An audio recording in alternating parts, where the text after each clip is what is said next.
FM Talk 1065 presents Alabama's first congressional district debate with incumbent Representative Bradley Byrne and challenger Robert Kennedy Jr. All right, welcome. FM Talk 1065 and AL1's congressional debate as we have the two names you'll see on your general election ballot in studio. Not just the names, but the men behind those names have agreed to be here for this debate. It's going to last for the hour with a few news breaks in the mix. Your questions, I've been tallying those for quite a few days now, and big thank you to all of you in FM Talk 1065 land that have contributed questions to be asked to Congressman Bradley Byrne and challenger Robert Kennedy Jr. this morning. Thanks for being here. Hey, thanks for having us. Yes, Sean, good to be with you again. Yeah, and thanks for, I want to say this as we get started here. Thank you for doing this because, number one, debates are a rarity these days. General election debates in the state of Alabama are an endangered species. So thank you, both of y'all, for doing this. You're welcome. Happy to do it. All right. So I want to start off here. This one ripped from the headlines. Just went through the national news as President Trump is calling for an end to birthright citizenship. This is, just rolled out now. Would like to talk to both of you about this idea of birthright citizenship. Should it be the law of the land still in the state of Alabama? I want to start with Congressman Byrne. Well, when that first came about as a result of the 14th Amendment to the Constitution, and I don't think the people that wrote the 14th Amendment to the Constitution intended for people to abuse it the way it's being abused now. So the fact that President Trump is trying to address it, I applaud him for doing it. I don't know that we can do it by an executive order. And it may not be something we can do by statute. It may be that we're going to have to amend the 14th Amendment. But I applaud the president for taking the step that he's taken. Let's see where it gets. If it turns out that there's a legal problem with it, then maybe we need to take a step back and look at something else. All right, Robert Kennedy. Well, I always find it fascinating that people say that they love the Constitution, but don't actually love how the Constitution is applied. I mean, birthright citizenship as a component of the 14th Amendment is one of the fundamental principles of our country, and it's something that should absolutely remain in place. Now, I've often talked about how I'm a different kind of candidate, and we know that there are individuals who are actually engaged in some tourism-type activities where the specific birth tourism, right? The specific reason why they're coming to do that is to have a child on U.S. soil. Let's focus on them specifically and figure out how to hold them accountable so that that doesn't happen, as opposed to talking about changing it across the board. But if it's in the Constitution, you can't do that. If you've got to change the Constitution, or if it's by statute, you have to change the statute. But it's not by statute, it's in the Constitution. And so you're more in the center of the target when you talked about there may need to be a change to the constitutional amendment.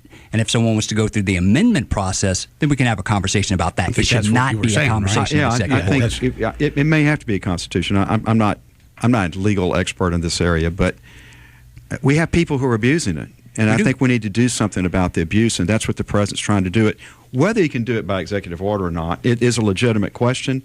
But, he's taken a step, and I think it's an important step. All right. I want to move on here let's talk about this on an immigration front. So the story for the last few weeks has been this caravan moving up through Central America, heading towards the U.S.-Mexico border, I think 900 miles away, the closest group right now. The president has sent another 5,000 plus troops to the border to help assist with ICE and border enforcement. So what happens? Let's talk about this when that group, whether it's the entirety of the group or the first groups get there somewhere on the border, the response should be what? Congressman Byrne. Well, I think the president's doing the right thing by sending the troops down there. I strongly support that. Now, they can only provide support to Customs and Border Patrol because they don't have the authority to arrest or apprehend people. But that's a very important function. So I think what he's doing is very important. We're probably going to have to augment the Customs and Border Patrol units we've got down there, but we cannot let those people in this country. I mean, we cannot let that happen. So the president's taking the appropriate action, and I support him. All right, Mr. Kennedy. So I actually want to point a couple of things out, but first of all, I want to take a step back. Representative Byrne sent out an email this past weekend with the headline, "Build a Wall." In the first two paragraphs, he described something that fuels the fear associated with this conversation. What we need to do is we absolutely need to have strong border security. That is a requirement. I am not in favor of open borders at all. But we actually need to look at what is happening and respond to it appropriately. So if a person comes to your house and knocks on the door, there's a different reaction that you have as opposed to a person climbing through your window. So anybody who is in that caravan right now, who is coming to knock on the door and seeking asylum because they're fleeing violence, that person is not illegal. They have not performed an illegal act. If a person crosses the border, has not presented themselves, that person has committed an illegal act, and that is the person, if they're caught, need to be repatriated. We can have this conversation and we can come up with viable solutions, but we can have the conversation with compassion and not necessarily through fueling fear. Okay, I want to add this, though, and with the compassionate heart as well, you look at a point where you'll be overwhelmed with the number of people. And if you're saying you're fleeing, you're finding asylum here from violence, oh my gosh, that can be a lot of places, right? The idea of asylum is specific to something about you in your country of origin or something makes you a bigger target than somebody else. Violent communities, that's the globe. That's inside our country. So if that's the precedent for asylum, then how many people could show up there? And we've heard the stories how long it takes to process people on the border. With a compassionate heart, we could have delays of years and years and years for these people to get their day in front of a judge. How bad would your life have to be for you to start walking? Thousands of miles. So some of the language that's coming out of the administration, which talks about the concept of MS-13 being embedded in, someone from a recruiting standpoint in the United States is trying to recruit MS-13 people from Central America and have them walk thousands of miles. You know that's not true. The representative knows that's not true as well. But that's the wedge, and we swing the hammer on the wedge because we need to fuel the fear that people are actually going to try to come to the country to do something bad. We can't let everybody in. We can't let everybody in. We can't let everybody in. But the premise that the people are not fleeing violence is a premise that is flawed. No, I'm not saying that. But if violence, and I want to let the congressman respond, but just for me, if violence is the reason for asylum seeking, that number of people that would be able to seek asylum in this country is incredibly large. I mean, I don't believe that fits the definition, Congressman. Yeah, under our asylum statute, the mere fact that you've been subjected to violence is not enough to get asylum. Okay, so it's not a matter of whether or not you have compassion for people. I do. I was in Honduras and Guatemala a month ago. I have a lot of compassion for those people, but that doesn't mean that I'm going to open our borders and let just anybody walk across. And by the way, I got to disagree with you.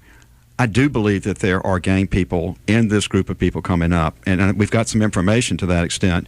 So the president does have a reason to say we've got to take extra precautions here.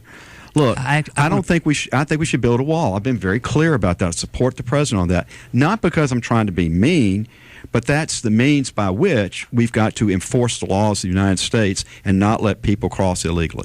Well, let's talk about border security for just a second. There are a portfolio of options that could be used in order to increase our border security. You could use drones. You could use humans. You could use night vision cameras. You could use fencing. And in some places, a physical structure like a wall may make sense. How do you know that the wall is the best option? Well, I don't think the wall in and of itself is the only thing you need to do. You need to do all of those things. I'm saying the wall plus. Okay, so then why is it that the own administration's reports coming out of either the Government Accounting Office suggest that you don't have enough information right now from a due diligence perspective to know what those various options cost? Because one of the other options from a return on invested capital standpoint may allow you to improve border security at a price point that's cheaper. How do you know? Well, actually, we do know what works and what doesn't work, and we know how much everything costs. How do we know that? How do you know that the wall works? Because we have places where we're actually using the wall today, and it has worked to keep people out. So we have a wall in around San Diego, as you probably know, and it's been very effective at keeping people out. And we know what it costs to build a structure like that, by the number of feet that you're trying to do for each section. We know what the technology is we need to add to that, and drones are a great point that you make, and the night vision and the personnel. If you have a wall plus all those things, you have a very effective way of keeping people out of the country.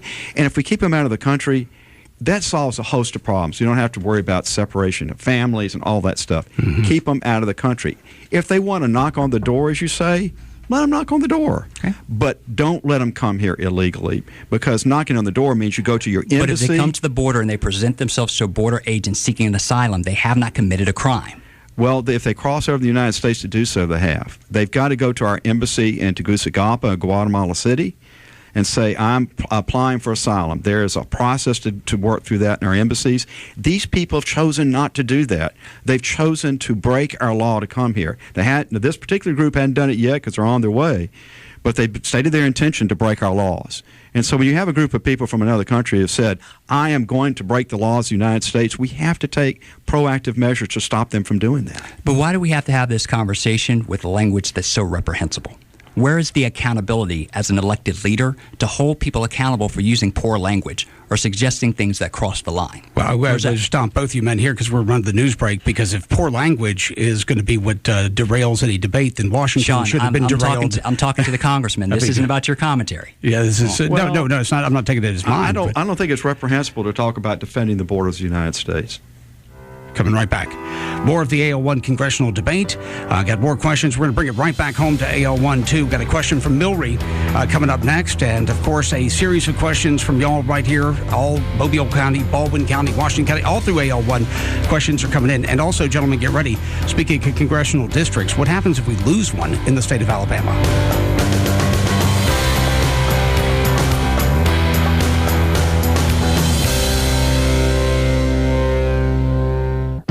Welcome back to FM Talk 106.5's AL1 District Debate with incumbent Representative Bradley Byrne and challenger Robert Kennedy Jr.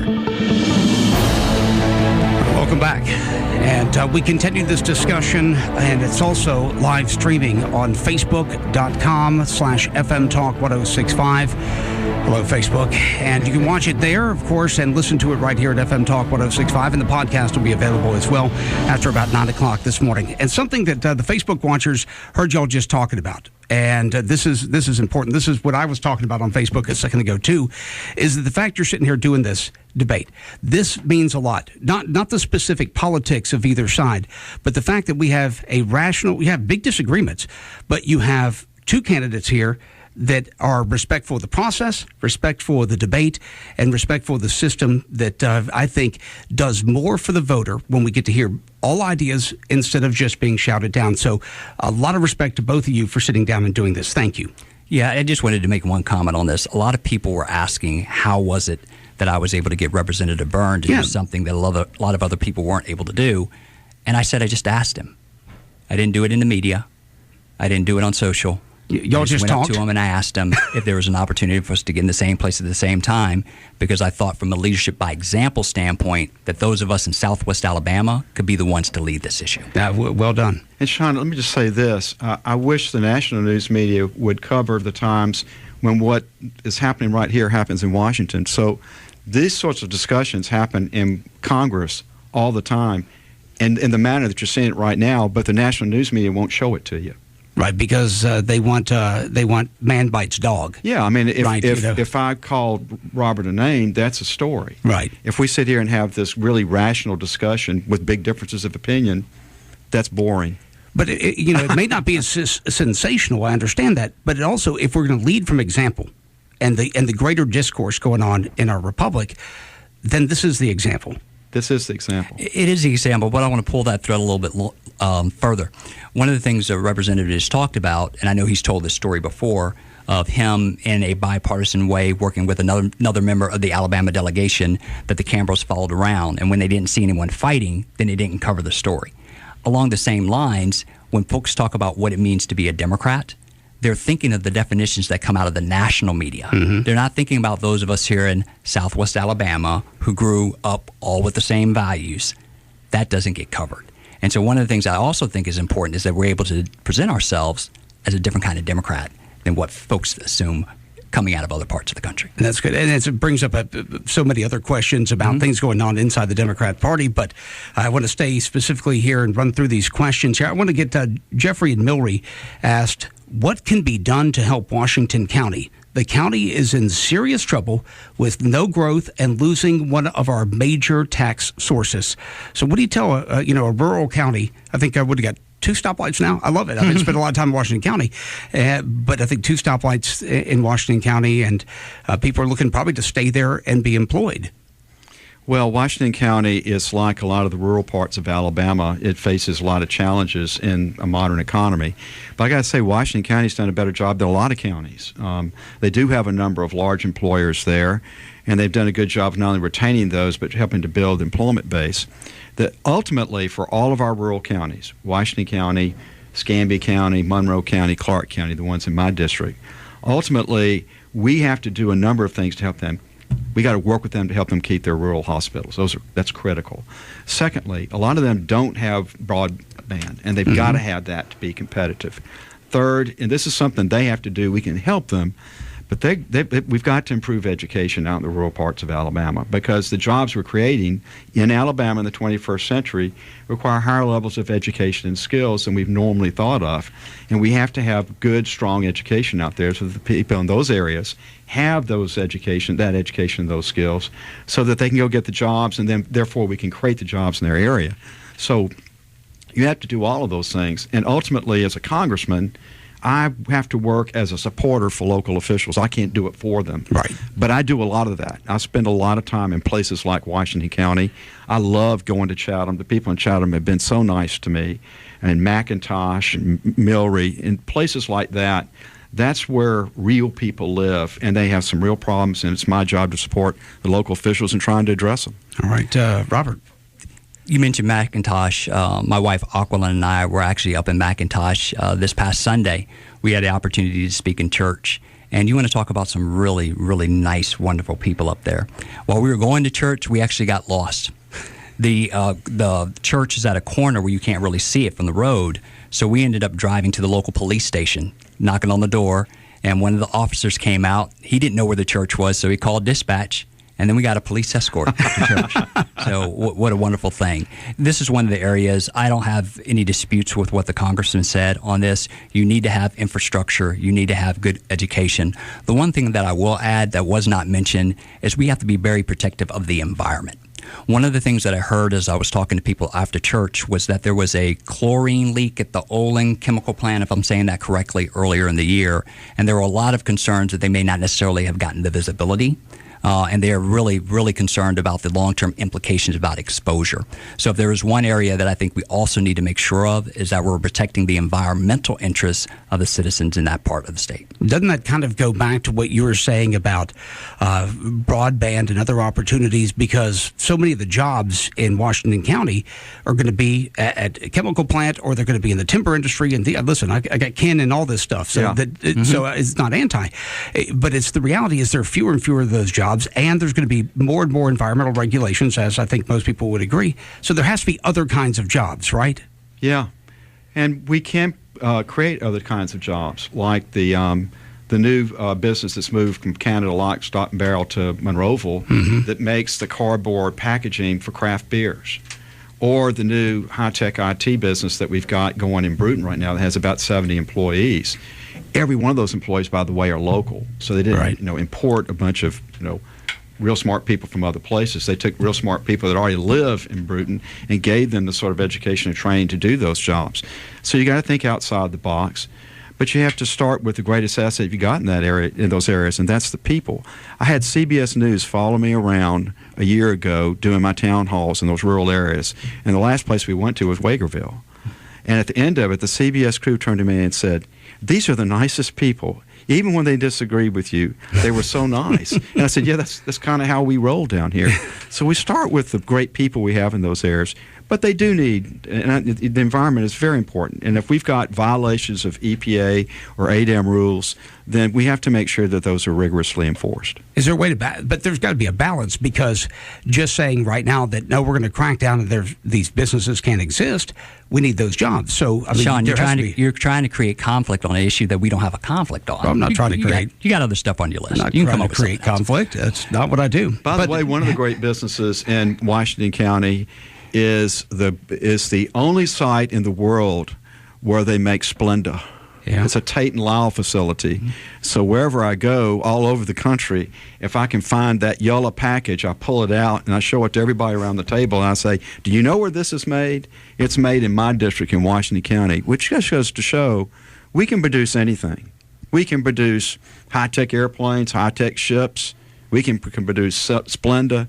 We can do anything. We can do it anywhere we want to in the state of Alabama once we make up our minds. All right. I'll continue here with the questions. This kind of goes into what we had talked about earlier. A question from Scott says, is talking to the other side a way to lessen division and polarization? If it is, what have you done and what will you do to promote the two sides talking to each other? I do it all the time. I'm the co-chair of the Congressional HBCU Caucus, the Historically Black College University Caucus. I'm the Republican co-chair along with the Democrat of the Singapore Caucus. I do that because ST Aerospace is here. I co-sponsor bills with Democrats. We have most of our legislation moves through the House in a bipartisan fashion. It actually happens for me every day that I'm in the House. I work with people on the other side of the aisle. Now, we have disagreements, okay? Right. But you can disagree, as we're doing today, in an agreeable manner, in a rational manner, where you respect the other person. And I think that's the key. Respect the other person you're working with, whether you agree with them on a particular issue or not. Right. We could we've got about 30 seconds here before the break. So if you want to start it, then we'll let you finish this idea after the break. I'll start with the fact that I'm a naval officer.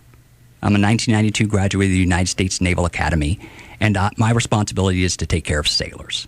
And when the alarms go off in the middle of the night and we have to respond to general quarters, nobody's asking if anybody's a Republican or Democrat. We're working together as a team in order to get the mission accomplished. All right, we're coming right back. More of the AL1 congressional debate live here on FM Talk 106.5, streaming online and live video on Facebook.com/FM Talk 106.5. We'll be right back.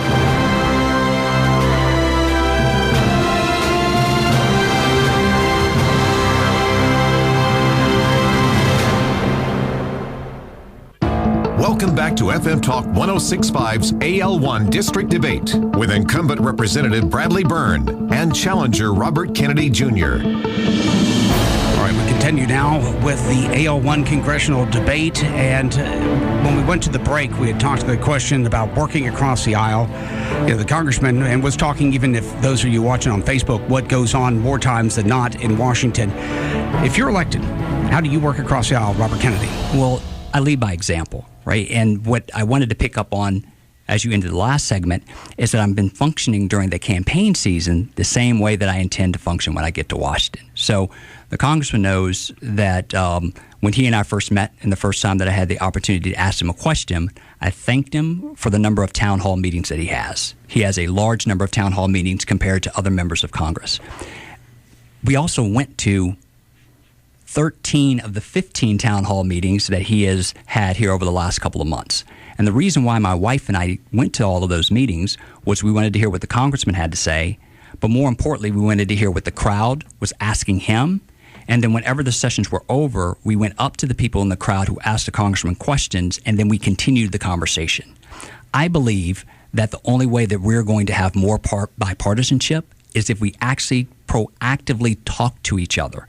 And that is the thing that my wife and I did by example, by going into an environment that folks would typically not expect us to be in. Mm-hmm. And one funny story, we actually went to the GOP rally that was in Monroeville. And we met a couple there, and my wife and I talked to them. A few weeks later, we had the Democratic rally. And we looked out in the crowd, and we saw that same Republican couple that was there. And so when we talked to them afterwards, he said that because we were willing to come into the GOP environment, he was willing to come into the Democratic environment because he wanted to hear what I had to say. And if that one step is something that we can replicate thousands and thousands of times, then that gives me hope for our country. All right. I want to move to some of the more contentious things then, because we'll ask very specifically. If you are elected, Robert Kennedy Jr., and you go and let's say here in the midterms that the Democrats gain control of the House of Representatives, as so many believe, do you back Nancy Pelosi for Speaker of the House? It took you 37 minutes to get to that question. Why did it take you so long? When would you want me to ask? You're just trying to stir that pot a little bit more. This actually serves as an example of the thing that I'm talking about, which is one of those lightning rod issues. Well, I'm just asking the questions that people ask me. So I understand what it is, and really, that's kind of like next week's newspaper. Yeah. But I'll give you what my thought is on it. I'm a military person, like I said before. My roommate from undergrad is currently a commanding officer in Major Command. He's a graduate of Top Gun. He's an FA-18 pilot. And he's doing a fantastic job protecting our country. No matter how good he is as a commanding officer, the amount of time you're able to do that is time-bound. So In terms of voting for or against her, I first of all need to know who's running against her so that I can make an informed decision. But I don't have any issues with that command being passed on to somebody else, because we still have the advantages of her perspective that you would have, even if she is not actually the Speaker of the House. All right. So, okay, go ahead. Finish. I have one more thing that I want to say about language, and this gets to the issue of accountability. We were in town hall meeting yesterday in Bala Battery. Mm-hmm. There was a gentleman who was to your right in the front who made a reference to former Speaker Pelosi in a manner that was inappropriate. That is an example of the type of language that we need to be correcting on the spot.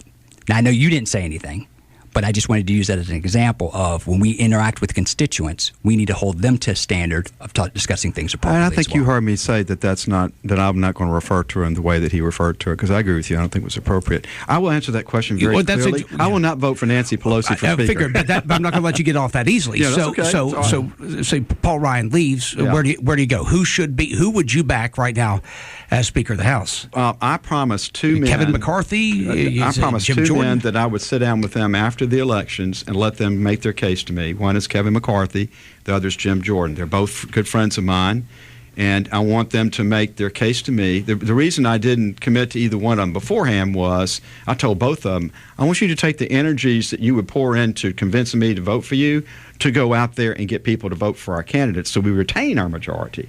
And they've been pretty good about doing that. So, I mean, if I had to pick between either one of them, I'd be happy. But I want them to convince me that which one of them is the best person to lead us going forward. Now, it makes a difference. It does make a difference whether we're in the majority or not. Mm-hmm. So if we're in the majority, then I'm going to say, how are you going to lead us in the majority? If we're in the minority, I'm going to say, okay, we're in the minority now. How are you going to lead us in the minority? So I want to give them both the opportunity. You're saying it'd be probably a different resume for being in the majority and being in the minority. Yeah, I was in the minority in the Alabama State Senate. I can tell you what it's like. It's not fun. And so you got to have somebody that understands the dynamic you're dealing with when you're in the minority is different than the dynamic you've got when you're in the majority, particularly when you're in the majority and your party controls the White House. You've got an extra level of responsibility because you got to make things work. Now, if you're in the minority and your party's in the White House and the majority is trying to use their majority status to ding your president, then you've got a different circumstance altogether. So I want to give both of those men, I told them I want to give them fair opportunity, both of them. Make the case. Tell me how you're the best leader. All right. This is interesting, too, because it kind of brings up a subject of the bicameral system and things coming out of the House, because I've watched it with you, Congressman Byrne, going to the Senate where nothing happens, even though the Republicans in control of the Senate. You could argue, it's a narrow margin, Sean, but things for a long time have gone from Republican bills in the House, go to the Senate, and then nothing. They get put. They die. Yeah. They're in a bottom desk drawer somewhere of like my old teacher desk, the big metal. We don't hear anything about it. How do both of you men get the ideas, whatever they would be, of AL1 to see the light of day if you come out of the House and get to the Senate? How do you do that? 80% of the bills that we send over to the Senate, we're passing a bipartisan basis. But I'm going to focus on the 20. It is just it drives me crazy to see these bipartisan bills languish in the Senate like to do. The problem is the Senate rules. I mean, they need to change their rules, and it's totally up to them what their rules are. Constitution doesn't prescribe it. So I've had this discussion with several senators. I won't name their names, and they've pushed back on me about that. I'll be honest with you. They said, no, you don't understand what you're talking about. But if you sort of step back and look at it, they need to become a more majoritarian institution where they get things done. And if they want to keep the filibuster, fine, but make somebody get on their feet and do the filibuster. Robert Kennedy Jr. Well, the Senate has rules. And if the Senate wanted to change its rules, it would have changed it. You saw that happen earlier in the year when they changed the rules with the number of people who had to approve confirmation for the Supreme Court. Representative Byrne here has the opportunity to lead. He's kind of telegraphing the fact that he's going to run against Doug Jones in 2020 by creating the type of content that would allow something to be approved during the budget reconciliation process as opposed to the normal order. If they want to change the rules, then what he needs to do is to convince them that they should change their own rules as opposed to making a proposal on his side. Well, okay, I want to mention that because you're saying that, and we'll find out. I've asked this question of the congressman here as of late, whether he'd be running for Alabama's Senate seat, and you have run for Alabama Senate. So both of y'all, are I think I can ask this question to you. Having run, will you run again for Senate if you do not win for the House of Representatives? I will say unequivocally today that I will not run for the Senate in 2020. Okay, all right. I will say unequivocally that I'm studying running for the Senate. All right. Representative, you can make this all easier and just resign right now.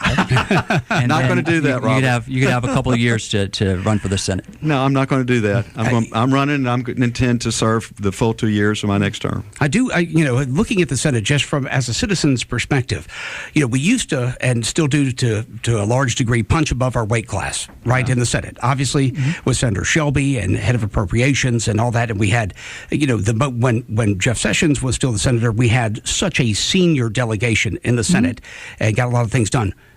Obviously, one part of that is gone now, the seniority, and I don't have anything on fact or anything, but it seems like this may be it for Senator Shelby. And so could we, what does that do to a state of like Alabama that needs to get some attention when we lose all that seniority so quickly? Oh, it could be devastating. If you just walk around the state of Alabama and look at the military installations or the military interests we have at our shipyard here, if Washington or the Pentagon decided, hey, we're going to start pulling out of these places in Alabama, it would devastate the Alabama economy. So, having strong senators is important to that. And, if we have the circumstance where we have a new senator in 2020 and a new senator in 2022, so you have 2 years of experience and seniority between them, oh boy. And if you add to that as a result of the census in 2020, we lose a House seat, that is like a 1-2 punch. So having the right people in those positions who can try to make up for that is critically important to us. But there's another thing that's actually, I believe, even more critically important, is having appropriate representation in both parties in the House. So when you talk about our representation right now, that it's primarily on the Republican side, we should have that balance with representation on the Democratic side as well. So as a former military officer myself and a person who spent multiple years in business, I understand the types of issues that are required in order to convince people to keep military assets in this part of the country. That does not get lost if you end up making a change. Yeah, but if you think politics doesn't play a role in that, I'm just got to tell you, politics does play a role. Politics plays a role in everything.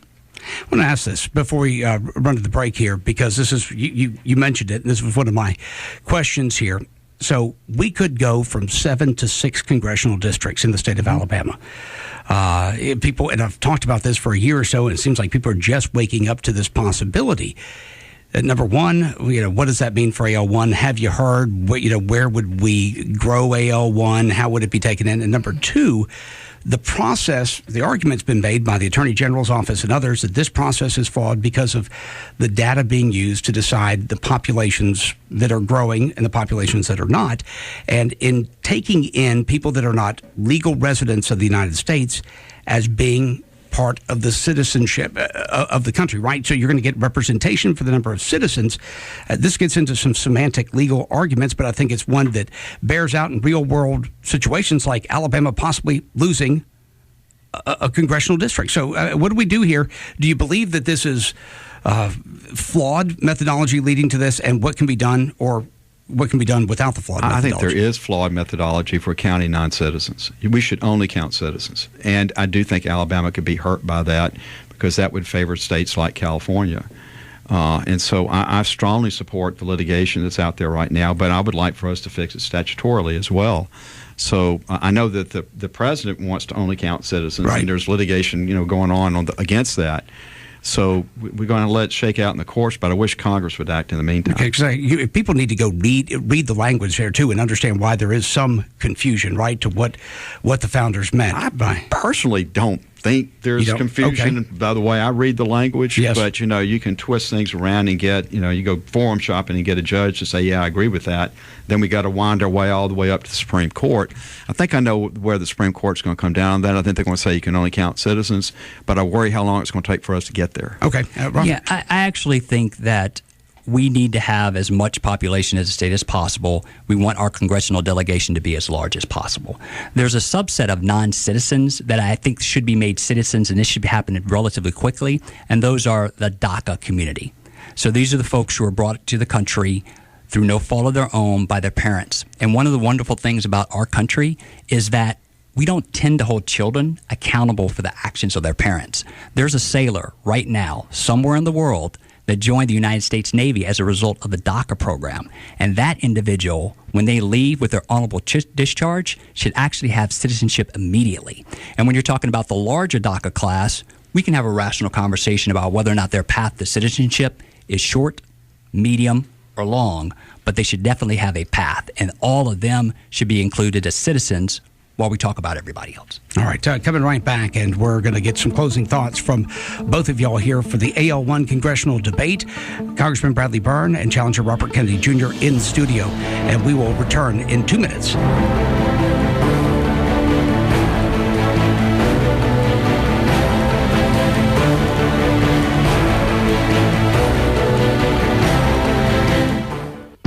Welcome back to FM Talk 1065's AL1 District Debate with incumbent Representative Bradley Byrne and challenger Robert Kennedy Jr. Right, welcome back, FM Talk 1065, and the only one of these going on in the state of Alabama. Maybe you two men have set an example for others here for congressional debates in the general around the state and maybe elsewhere. So thank you. Thanks for doing this. I want to give a couple minutes here for some closing thoughts from y'all and any more information you want to pass along. But I do want to ask this question: with the economy doing as well as it is, even though there are, we can pick. I'm a fair guy. I can look at what's happening in the market right now. I can look at the interest rates, question what's next. I don't know what's next, but I know that regular folks in my peer group, this is not scientific, it's anecdotal, they're doing a lot better. They're doing a lot better. They're better. Yeah, they're doing a lot better. Their businesses are doing better. No, they're doing a lot better. Okay. And dollar flow and confidence in investing in their companies and going forward. They attribute a lot of this to the tax cuts and the change there, Republican tax cut plan. If you were elected, would you vote to repeal those tax cuts? If I was elected, I would look very seriously at the corporate tax rate. Okay. Right. And the reason why I start with the corporate tax rate is there was a very rational argument that the corporate tax rate at 35% was too high. And that was leading to dollars being left overseas. Part of the theory behind doing the tax cut at the corporate level was that those dollars would be repatriated. What we saw during the repatriation process was a vast majority of those dollars actually went into company buybacks. And those company buybacks are stock that is tied to how the senior executives are compensated. So to a certain extent, they're putting the money in their own pocket. Now, the numbers are what the numbers are, and I'm not going to debate the metrics whatsoever pointing in a positive direction. But the thing that got lost in the conversation was the debt and the deficit. They got completely lost. And so all of the smoke and mirrors associated with the program led to a 1% increase in tax revenue, but a 7% increase in overall tax spending. And that all happened in the current administration. And so if we're ultimately going to address that problem, we're going to have to look at these tax rates again. And for the corporate tax rate is the first place. And then probably folks at the top end of the income bracket as well. That tax bracket going from 39% to 35% is something we may need to look at again. All right. And Congressman knows when we're talking about debt, Lord knows I've talked his ear off on this. I said, you could make one side of the equation go up, but when the other drops, what's your take on that? Because it definitely has spurred the economy, but what about the long-term implications? Oh, I think now that we've done tax reform, we've got this turnaround in the military, I think the biggest problem facing America is the debt. So that's why I had this bill that would take a big chunk of mandatory spending, not Social Security and not Medicare and not TRICARE, and make it discretionary. Because right now I don't get to vote on mandatory spending. Right. That's two-thirds of our expenditures. So this would free up $1.2 trillion and give Congress the authority to cut it.